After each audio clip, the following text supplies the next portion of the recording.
तो my dear students, welcome all of you. आज का टॉपिक तुम लोगों के लिए सबसे ज़्यादा पावरफुल होने जा रहा है नॉमेनक्लेचर। तो जितने भी लोग क्लास 10 से रिलेटेड हैं उनका नॉमेनक्लेचर चलने जा रहा है। पहली बार तुम्हें इतना इंटरेस्टिंग टॉपिक और इतना मज़ा आएगी तुम्हें कि तुम सोच नहीं सकते। बस कॉपी पेन को हाथ में रखो, जो जो पॉइंट्स बोले जा रहे हैं उन पर ध्यान दो, उन पर वर्क करो। तो जिन लोगों को भी ऑनलाइन क्लासेस लेनी है वो नीचे की ओर लिंक चल रहा है, वो लोग ऑनलाइन क्लासेस ले सकते हैं। उनकी डाउट क्लासेस होंगी, उनको पेपर्स मिलेंगे, उनका असाइनमेंट होगा, हेल्प मिलेगी। तो जो लोग ऑनलाइन क्लासेस लेना चाहते हैं वो नीचे की ओर मैसेज करो, कॉल कर सकते हो। जो लोग नहीं लेना चाहते वो अभी सब्सक्राइब कर लो, क्योंकि इसके बाद मिलियंस ऑफ वीडियोस हैं यूट्यूब पे। तुम्हें एक बार मिस हो गया तो तुम्हें ऐसा मौका नहीं मिलेगा। सब्सक्राइब कर लो, नोटिफिकेशन बटन है, बेल आइकन को हिट कर लो, नोटिफाई हो जाएगा जैसी वीडियोस। क्यों आने वाले टाइम पे तुम्हारे पास तमाम वीडियोस आने वाले हैं, बहुत ज़्यादा वीडियोस हैं। सीनियर क्लासेस के लिए भी वीडियोस अवेलेबल हैं, तो अगर भूल जाओगे तो बेकार हो जाएगा। तो आज का टॉपिक है, नेक्स्ट टॉपिक हम लोगों का बड़ा इंपॉर्टेंट। खैर, इसको पढ़ने से पहले मैं तुम्हें बता दूं, पॉज करो, लिंक पे जाओ, आई का बटन यहाँ दबा हुआ है, आई का बटन तुम्हें मिलेगा, उस पर alicyclic unsaturated homologous series catenation ये ऑलरेडी हो चुका है, तो ज़रूर से ज़रूर पढ़ो। पॉज करो अभी और क्लिक करो तो तुम्हें वहाँ पे वीडियोस मिल जाएंगे।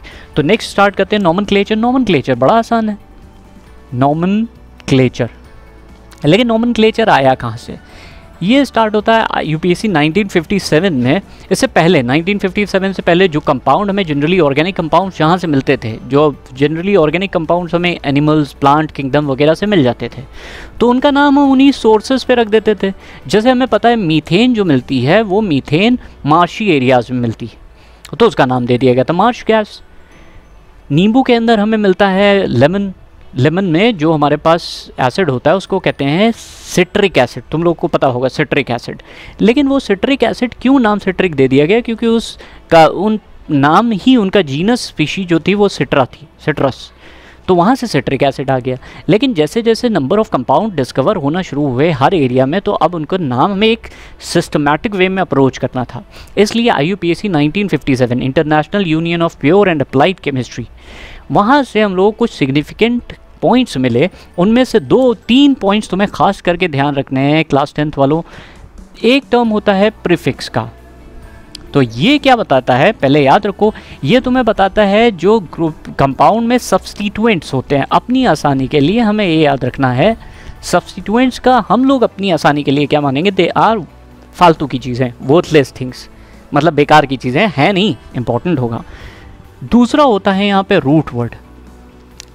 रूट वर्ड तुम्हें बताता है कि तुम्हारी चेन में कितने कार्बन की चेन है। जो स्केलेटन बन रहा है, जो कार्बन चेन बन रही है, उसमें कितने कार्बन है? 2 हैं, 3 हैं, 5 हैं, 6 हैं। जब एक बार तुम ये डिसाइड कर लोगे तुम्हारी मेन चेन में कितने कार्बन हैं, तो उसी के बेसिस पे रूट वर्ड डिसाइड होगा। तो रूट वर्ड के बारे में। थर्ड आता है तुम्हारे पास सफिक्स। सफिक्स तुम्हें ये इंडिकेट करता है कि कौन से टाइप का, which type of functional group is present, which type of functional group present.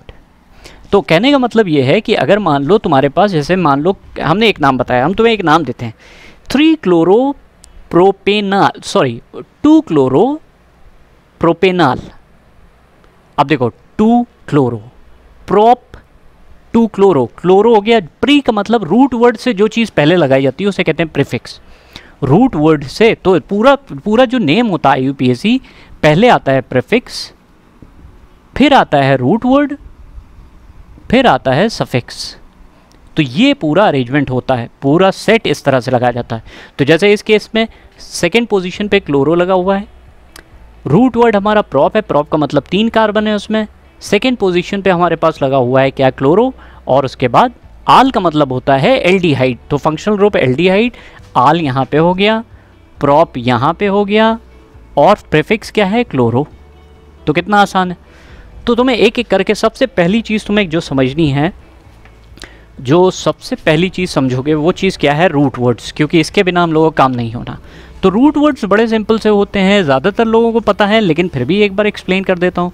Root words का मतलब होता है कितने कार्बन हैं। तो देखो, से अगर एक कार्बन होता है किसी में तो रूट वर्ड आ जाता है मेथ। क्या आता है? मेथ। सबने सुना मेथेन, मेथेन। तो मेथेन का मतलब क्या है? एक कार्बन का एल्केन। 2 कार्बन है तो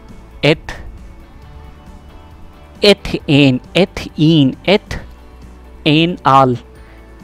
3 कार्बन है तो प्रोप, प्रोपेनाल, प्रोपीन। 4 कार्बन है तो हमारे पास रूट वर्ड हो जाएगा but, butane, butene, butyl. 5 carbon है, 5 कार्बन आर प्रेजेंट, तो इसका मतलब then pent, pentane, pentane, pentene. 6 carbon है तो हमारे पास हेक्स हो जाएगा। इस तरह से करते करते हेप्ट होगा, ऑक्ट होगा, हमें ज़्यादा नहीं इसमें इस्तेमाल करना। तो रूट वर्ड्स बेसिकली तुम्हें क्या बता रहे हैं, चेन में कितने कार्बन एटम्स हैं। एग्जाम्पल देख लेते हैं। एग्जाम्पल में अगर तुम देखो तो रूट वर्ड में एक बढ़िया सा एग्जाम्पल तुम्हें दिखाऊं तो सपोज करो एक चेन है हमारे पास CH3, CH2, CH2, CH3।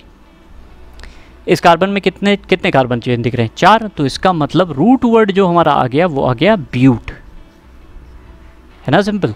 अगर हम इस चेन को इस तरह से दिखा देते CH3, CH2, CH3, कितने कार्बन दिख रहे हैं, 3। प्रॉप, रूट वर्ड प्रॉप आ रहा है। तो रूट वर्ड्स तुम्हें क्या बताते हैं, क्या इंडिकेट करते हैं, तुम्हारे पास कितनी कार्बन की चेन है। अब आता है पॉइंट सफिक्स, प्रीफिक्स। तो हम लोग एक एग्जांपल देखते हैं। पहले प्रीफिक्स क्या होते हैं। प्रीफिक्स वो होते हैं जो मेन चेन सेलेक्ट करी जाती है उसके बाद, जैसे मान लो अगर हम एक चेन सेलेक्ट करें CH3, प्रीफिक्स अब तुम पढ़ रहे हो, प्रीफिक्स का मतलब रूट वर्ड से पहले ये लगेगा, CH3, CH2, CH, CH3, CH2, CH3। अब सब रूल्स बाद में तुम्हें बताऊंगा, IUPAC रूल्स क्या है।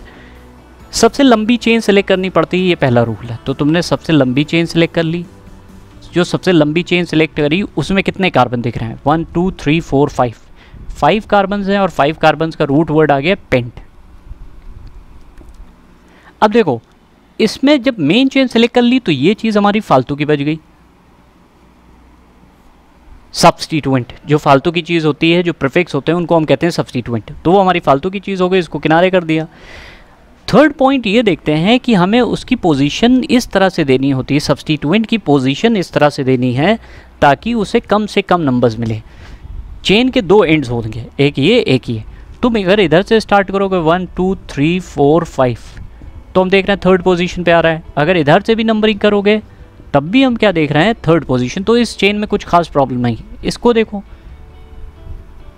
सेम यही क्वेश्चन कर दे रहे हैं, यहाँ पे CH3 लगा देते हैं, CH2, CH2, CH3। तो पहले तो देखो सबसे लंबी चेन, तो सबसे लंबी चेन ये भी है। कुछ लोग बोलेंगे कि ये वाली भी है, तो बिल्कुल सही है। तो चेन कितने कार्बन हो गए, 5। रूट वर्ड क्या आ गया, 5 कार्बन, पेंट। अब देखो प्रीफिक्स, इनको सेलेक्ट करने के बाद तुम्हारे पास ये चीज़ फालतू की बची, इसी को हम लोग कहते हैं प्रीफिक्स।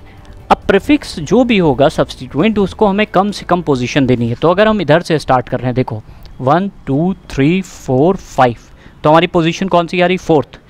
अगर हम इधर से स्टार्ट कर रहे हैं तो 1 2 3 4 5, तो इस बार जो सेकेंड पोजीशन, जो कम पोजीशन मिल रही, यानी कि ऊपर वाला तरीका बिल्कुल सही है।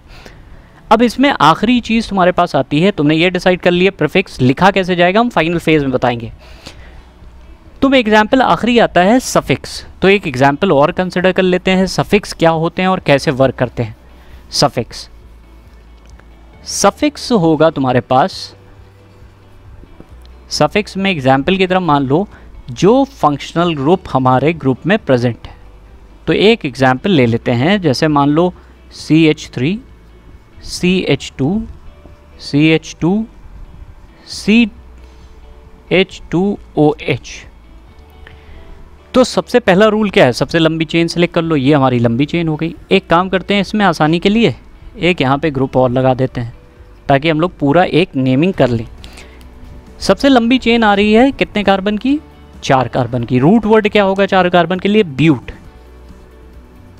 अब तुम्हें ये पता है कि ये मेन चेन है, ये फालतू की चीज़ है, सब्स्टिट्यूएंट ये प्रीफिक्स में जाएगा। कितने कार्बन का है, 1 कार्बन का एल्काइल ग्रुप है जिसे हम कहते हैं मिथाइल। उसकी पोजीशन क्या करें, देखो फंक्शनल ग्रुप अगर प्रेजेंट है चेन में तो हमेशा उसको कम से कम नंबर दो। तो हमें अगर हम इसको स्टार्ट करें तो 1 2 3 4, तो सेकेंड पोजीशन पे सब्स्टिट्यूएंट आ रहा है, लेकिन फंक्शनल ग्रुप किस पोजीशन पे चला जा रहा है, 4th पे। तो सब्स्टिट्यूएंट और फंक्शनल ग्रुप में फंक्शनल ग्रुप को प्रायोरिटी ज़्यादा देनी, तो ये गलत हो जाएगा। तुम्हें नंबरिंग इधर से करनी, क्योंकि जैसे ही इसे 1 करोगे तो फर्स्ट कार्बन पे ही फंक्शनल ग्रुप लगाए, 1 2 3 4। तो इसका मतलब 3rd पोजीशन पे अब तुम्हारे पास सब्स्टिट्यूएंट आ रहा है। तो कौन सा है, 3 मिथाइल। रूट वर्ड क्या है, ब्यूट। इस रूट वर्ड में जो रूट वर्ड तुमने सेलेक्ट किया है जो चेन, उसमें कहीं पे भी डबल बॉन्ड या ट्रिपल बॉन्ड नहीं है। कौन सा बॉन्ड है, सिंगल, इसलिए वर्ड यूज़ करेंगे एन, ब्यूटेन। और किस पोजीशन पे फंक्शनल ग्रुप लगा है, पहली पोजीशन पे। अल्कोहल का सफिक्स होता है ओल, तो ब्यूटेन 1 ओल। लेकिन ये गलत हो जाता है, क्योंकि जब भी हमारा फंक्शनल ग्रुप वॉवल से स्टार्ट होता है तो ई को ड्रॉप कर देना पड़ता है। तो हमारा नाम जो आएगा ब्यूटेन 1 ओल। तो इसका पूरा नाम हो गया 3 मिथाइल ब्यूटेन 1 ओल। तो इसमें देखो क्या क्या चीज़ें हैं, ये हमारा प्रीफिक्स है, ये हमारा रूट वर्ड है, और फंक्शनल ग्रुप ये देखो लिखा हुआ है।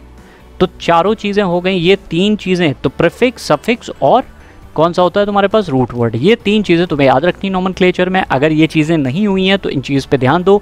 नेक्स्ट में एग्जांपल्स के साथ ये सारी चीज़ें क्लियर हो जाएंगी। रूल्स क्या हैं वो भी तुम्हें पता चल जाएंगे IUPAC के।